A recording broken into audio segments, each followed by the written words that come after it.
the first time in a long time, we got to talk baseball, and it's not about the start of the season. Major League Baseball is holding its draft this week, and Royals beat writer Lynn Worthy checks in with SportsBeat KC, the Star's daily sports podcast, to discuss the team's first two selections. It's Thursday, June 11th, and I'm Blair Kirchhoff. Those picks are Texas A&M left-handed pitcher Asa Lacy, taken number 4 overall, and Baylor shortstop Nick Loftin, the number 32 overall pick. Lynn breaks down those selections.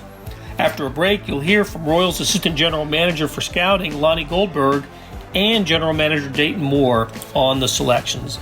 And hey, so I lied a little bit. We actually do talk a little about the baseball future. But here we go with Lynn Worthy talking draft. Hey, Lynn, how you doing today? Good. Thanks for having me. Yeah, it was. So we're in between draft times for the Kansas City Royals. They had their the Major League Baseball draft started on Wednesday evening, and it continues on Thursday. We're talking on Thursday morning, and the Royals have 2 picks in the fold. Number 4 overall, they selected Texas A&M left-handed pitcher Asa Lacy, and with the number 32nd pick, they took Nick Loftin, the shortstop from Baylor. So they were in Texas colleges for both picks. Let's start with Asa Lacy. Did the Royals think that he was going to be available to them at number 4? No, and I mean, truthfully, at the top 3 picks sort of blew up everybody's mock draft. Because even when I did a projection of guys who could be available at 4, I left Lacy out of it because I didn't think there was any chance that he would be there at 4. Because you knew Spencer Torkelson would go first. Projections had Lacy going to the Marlins at 3, and so you knew they'd still have a pretty good player because they only left one person to go at 2, and even with 2, there was some speculation that Baltimore might go for somebody who was under slot, which is their GM had been with Houston and ran their draft, and they'd done that regularly with their drafts in Houston, so you thought that might happen. But then once Torkelson went, and then Baltimore did go Kirkstad, I think is how you pronounce it. And then Miami sort of shocked everybody by going Max Meyer, who signed for a little bit under slot reportedly. That left the Royals with Austin Martin and Asa Lacy as options. And in a lot of third-party rankings, those 2 guys were like 2 and 3, or some people even had Martin as the top prospect, but those guys were top 3 prospects in this draft in most rankings, and both of them fell to the Royals at 4.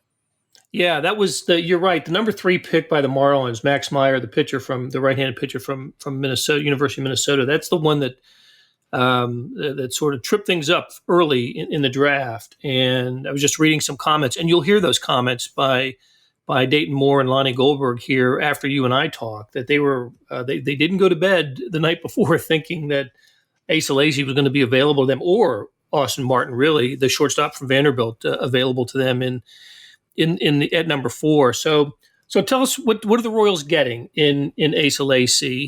He's put obviously some great numbers, and I respect numbers that come out of the SEC. It's the best conference, top to bottom, in college baseball. Shortened season, of course, this year. But tell us a little bit about Asa Lacy. Yeah, he's a big left-handed kid from the state of Texas. 6'4", 215 is what they list him at. Throws his fastball gets up to about 98, they say. They grade out for, depending on who you ask, 3 or 4 plus pitches. It's fastball, slider, changeup, curve. And the curve is the one that I think some places have is maybe just a little bit a tick above average, where the other ones are a little bit better than that. But he was regarded by a lot of people as the best pitching prospect in this draft. And, I mean, I think Lonnie Goldberg last night used the term no-hit stuff, talking about how good he is. He had 4 starts this year, and he had 10-plus strikeouts in 3 of them, including one where I think he struck out 14 in like 5 innings. So, I mean, he's just, Tim Corbin, the Vanderbilt coach, who's, had more success than just about anybody in the last 18 years at Vanderbilt, said that's one of the best left-handed pitchers they've ever had come to the SEC in his time. So, this is a guy that people think could be a frontline pitcher potentially if he reaches his full potential. And he follows in a line of recently drafted Royals pitchers, right? I mean, they're looking at, we're looking at Brady Singer and Daniel Lynch and Jackson Kowar and Bubik, and it just seems like that's been a Royals emphasis over the last 2 or 3 drafts.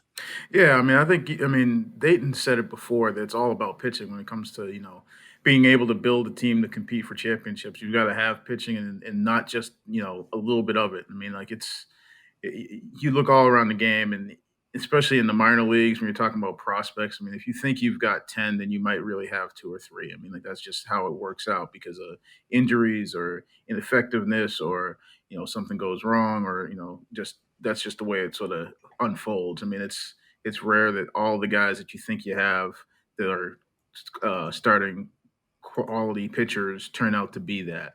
Um, so you've got to load up on them. And yeah, the Royals, I mean, you've got their top 4 pitching prospects are basically knocking on the door to the major leagues already. We saw them in big league camp this year. And now you add Lacey, who, even Moore says, Dave Moore said was a guy they thought could move quickly through their system, when there is an actual minor league system to speak of. But Right. so I mean, it's moving towards it's all part of building towards being able to build a championship team and having enough pitching to sustain that. And then also the fact, and Dayton said it flat out last night, like if they have to go compete for these guys as free agents, then they can't get those guys. So you've got to get them in your system. Right. Not the first time the Royals have gone to Texas A&M for an early draft pick, even for an early left-handed pitching draft pick. Jeff Granger was picked by the Royals in the first round, number 5 overall in 1993. Didn't pan out for him as a major leaguer. He did come up and pitch in the majors briefly, and I actually covered his major league debut at Kauffman Stadium, but that one didn't work out. Maybe this one will. Let's talk a little bit about Lofton, the Baylor shortstop. The thing that strikes me is the guy's versatility. How many different positions he plays. Yeah, he in college he was mostly a shortstop, even though he started in left field, I believe, his freshman year before he took over the shortstop job, like midway through his freshman year. But then he played on Team USA and started at 5 different positions for Team USA. I believe it was short, second, third, left field, and right field, if I'm remembering correctly. But 5 different positions. He's a solid. He's one of those guys who's solid all around. Like he's not a tool that necessarily jumps out that everybody says that's going to carry the day, but he's definitely a big contact guy. He's one of those guys who puts the ball in play, doesn't strike out often at all. And he was about a 300 hitter throughout his collegiate career. And they feel like there's still more to come for him. I mean, I think somebody on the conference call mentioned with Merrifield, and Lonnie didn't shoot that down. He said he felt like that was a pretty good comparison because of the versatility, because they feel like there's still more of a ceiling with the bat, and just because of his intangibles. Yeah, it's Merrifield type versatility with all the positions that he plays, and he was the preseason Big 12 Player of the Year, named that. So highly regarded college player Nick Loftin, out of Baylor. All right, Lynn, can't let you go without. Of course, the draft is going to continue today, and you and I will talk again early next week on baseball. And I hope that we can talk about a planned season. We'll get into that more next week. But what's the latest you're hearing on the restarting baseball, and how many games do they play? When can it start? Well, the commissioner made a pretty clear statement last night that they're going to play baseball one way or He another. did, didn't he? Yeah, he So did. 100%, I believe. that's right, 100%. And I'm not a mathematician, but that's pretty high as far as I understand it, as far as percentages go. So but now the commissioner has the leeway where he can basically impose a season and basically say, okay, according to the agreement that they reached on March 26th with the prorated salaries, you can just say, okay, we're going to play 50 games. You guys will get your full prorated, and that's going to be that. I think they would like to have sort of a more in the spirit of cooperation, something that's between the Players Association and the Major League Baseball owners, an agreement that's probably. I mean, I think the last proposal was 89 games, I think was the last proposal that came to the players, from the players to the owners. It's probably going to come in under that. I mean, I wouldn't be surprised if it's somewhere between 65, 70, but that still remains to be seen. But there's going to be baseball one way or another. It's just a matter of how long the season is going to be. You're still looking at probably 3 weeks of spring training in multiple sites. The last we had heard is the Royals' preference was to do it at Kauffman. That still hadn't been, set in stone. You have to go through all the local health hurdles and everything to be able to do that. But yeah, they would still need probably 3 weeks. And so you're talking about earliest, and probably give them a week to get everybody gathered in the space where you're going to have spring training. So probably you'd be in the middle of July probably before you could actually get something going. But if you're playing a shorter season, it's still, the idea is you're going to finish the regular season before the end of September so you can finish the playoffs by the end of October and avoid November and potentially a second wave of the virus. That seems to be something that everybody agrees on, not extending the season past the typical end of October, first couple of days of November for the postseason, but also maybe some expanded playoffs by X number of teams. Just don't know that yet. That's another thing that they've got to agree. But of course, the big money for television is in the postseason, and the owners are I think they want as much postseason baseball as they can get. So kind of a sprint to the finish in the regular season, maybe expanded playoffs, and then and then a month worth of postseason baseball. At least that's what it seems like going into the weekend. And like I said, let's get through the draft, and I imagine this will be a big weekend for discussion on and with some kind of resolution next week, because it's I'm not going to say they're running out of time, because as you said, Rob Manfred said they are going to play baseball, but they've already blown the opportunity to start early in July, right? That first week, and maybe build it around 4th of July, which is a shame. I just thought that would have been a cool thing, and baseball ain't going to be the first team sport back. I mean, there'll be Major League Soccer, and they'll be back in early July, and the NBA. I mean, baseball had a chance to be the first sport back, and they have squandered that. Yeah, the important thing, I guess, if you're looking at a semi-optimistic view, is that they get back in some form. The missed opportunity of maybe being the first ones back and having a period where you were the only show in town, it's hard to measure what that, what the impact of that is.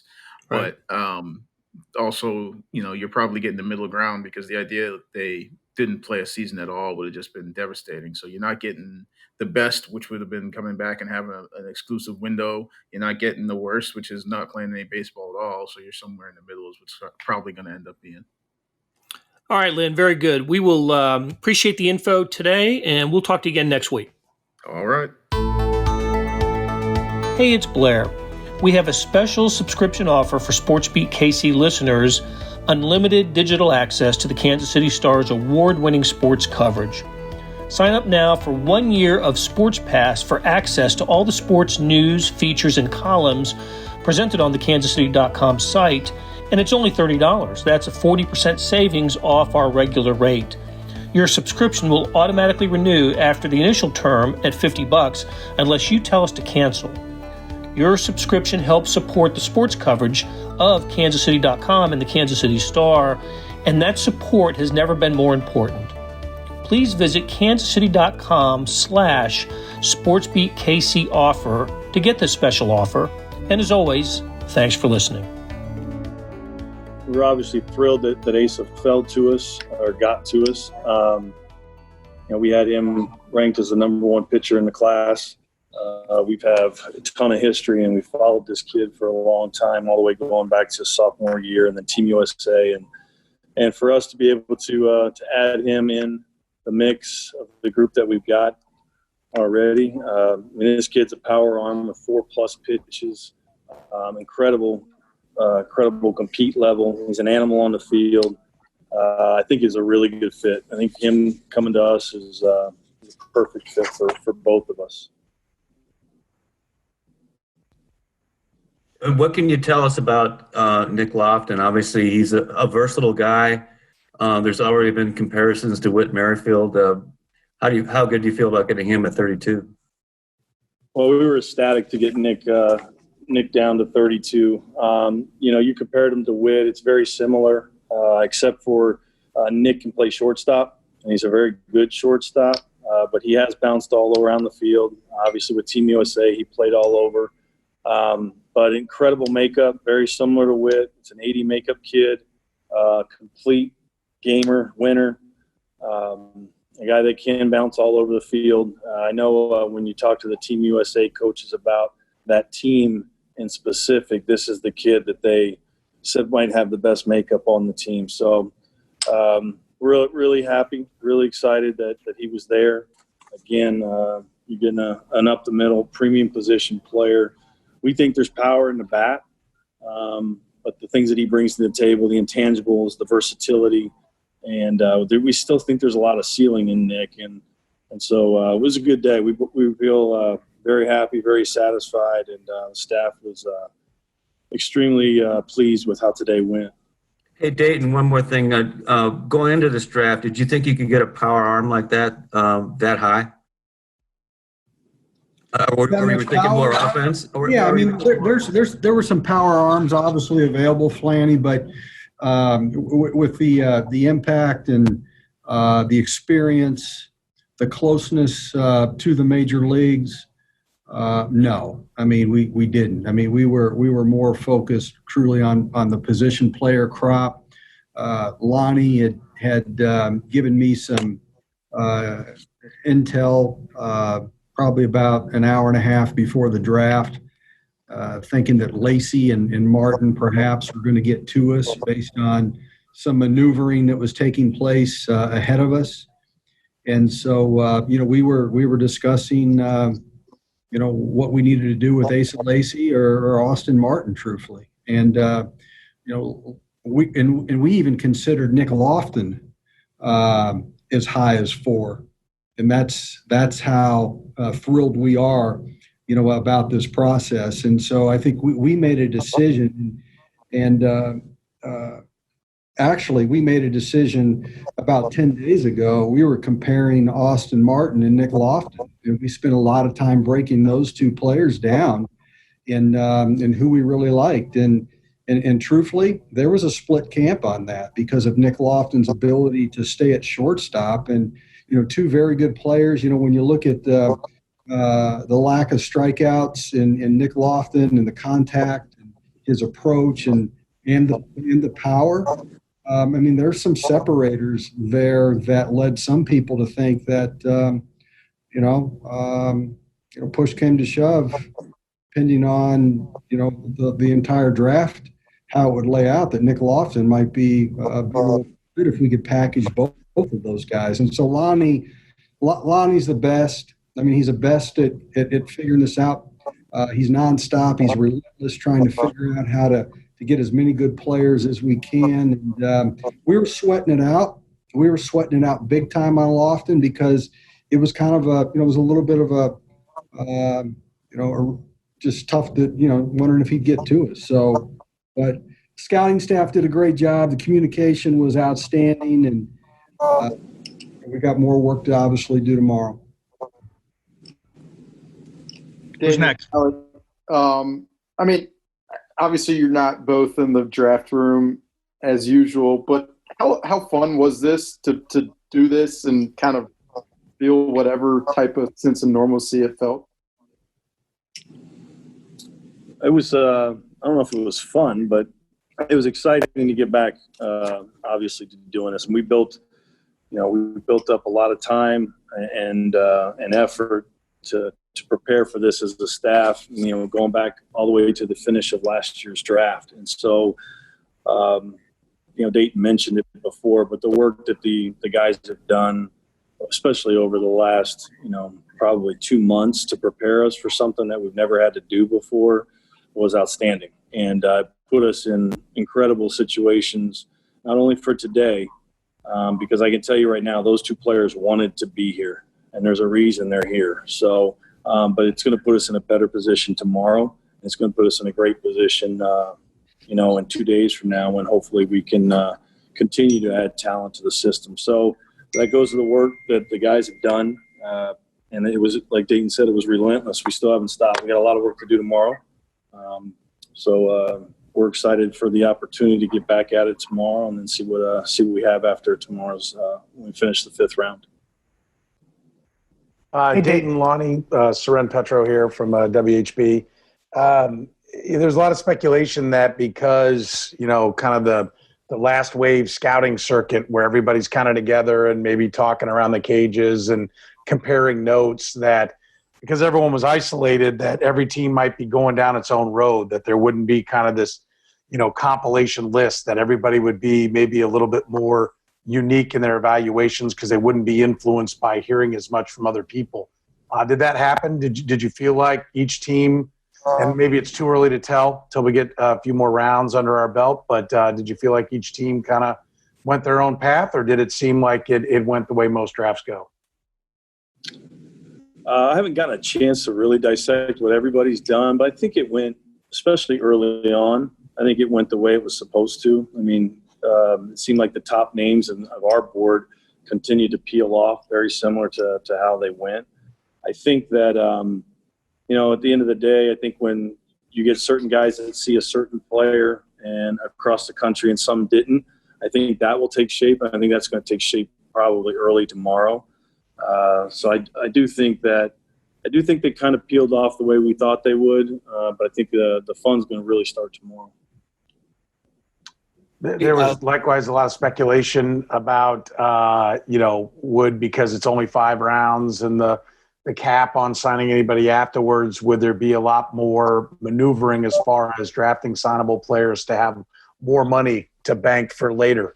Did that effect happen? Did you see more of that going on in this draft? I don't think so. I don't think it. I haven't noticed it yet, and obviously we don't know what everybody, may be signing these players for. But I didn't see anything that was really surprising. I think the players that went were all good players and highly evaluated players. Maybe the order was a little different, but I didn't see a ton of maneuvering, to be honest with you. And maybe we'll see it tomorrow when some of the guys start to come off that had high price tags, see how many high school kids get selected early tomorrow. That will probably be the tell of it.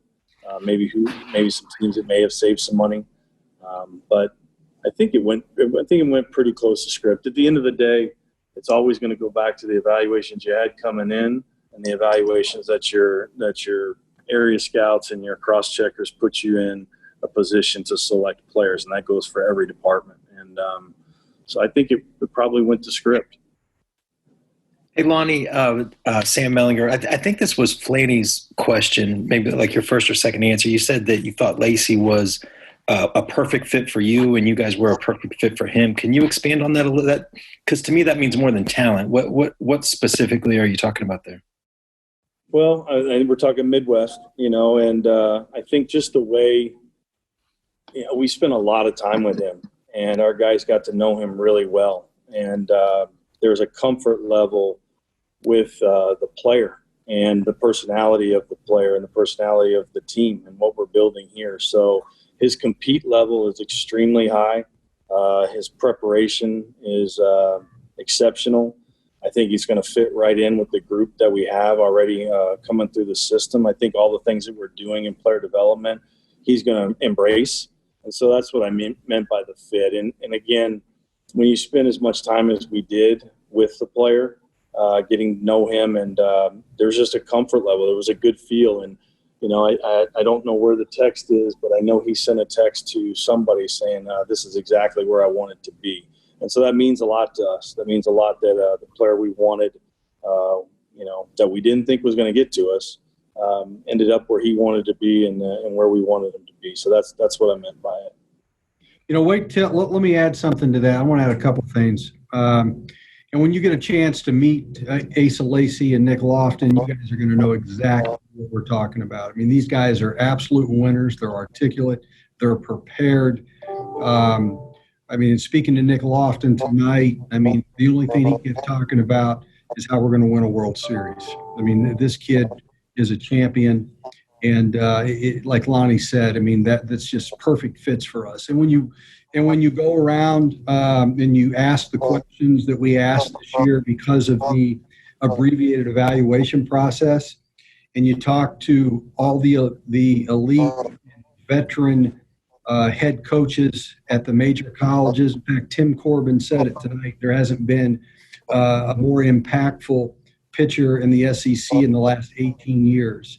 And that was the common theme of every SEC head coach and assistant coach that we spoke to. We talked to pitching coaches around the league and the SEC and the Big 12 about Nick Loftin, and hitting coaches about Nick Loftin.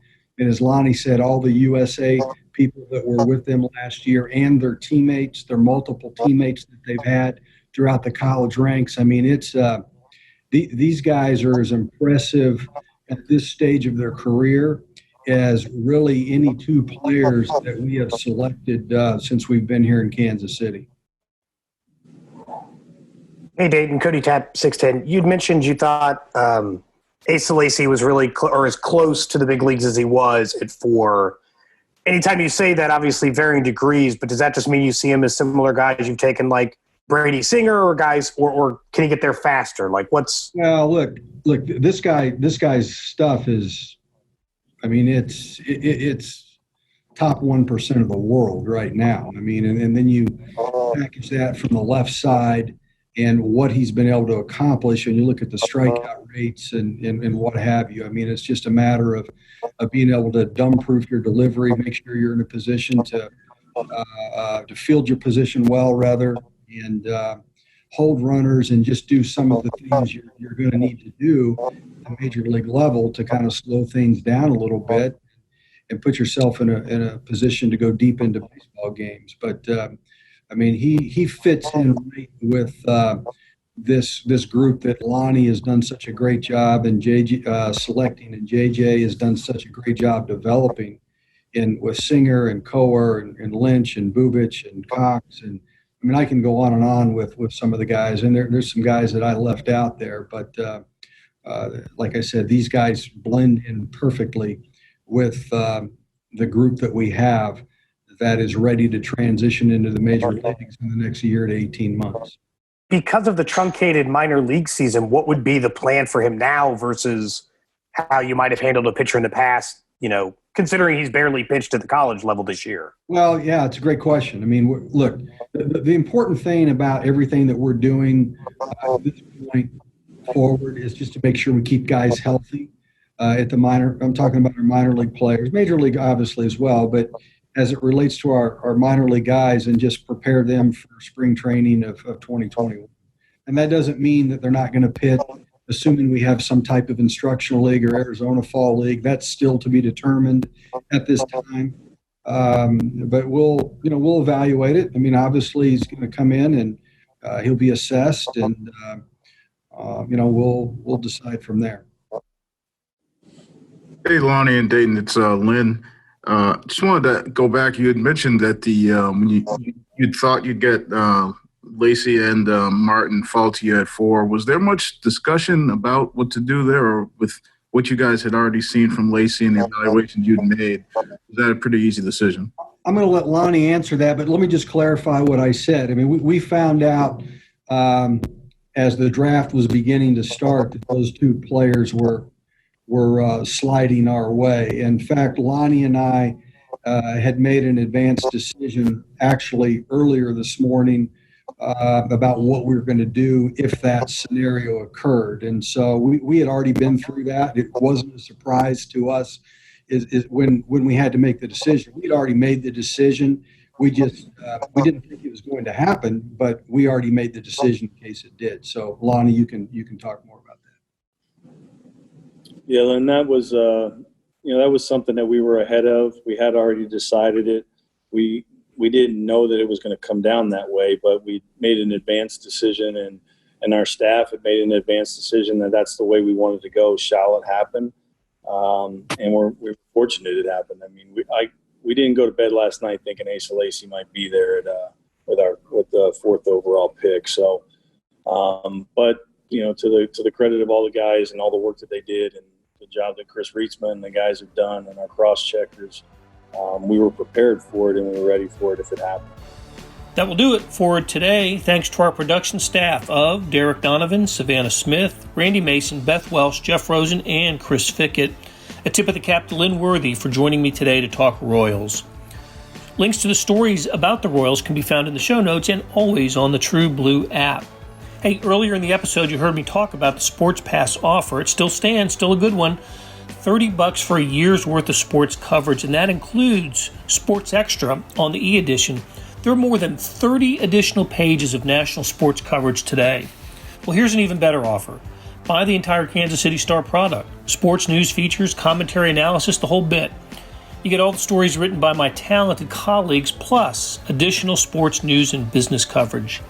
Details can be found at account.kansascity.com/subscribe. That's account.kansascity.com/subscribe. And whether it's a sports pass or the full subscription, you're getting and supporting the best news and sports coverage in Kansas City and helping us produce programs like SportsBeat KC. Thanks for listening, and we'll talk to you again on Friday.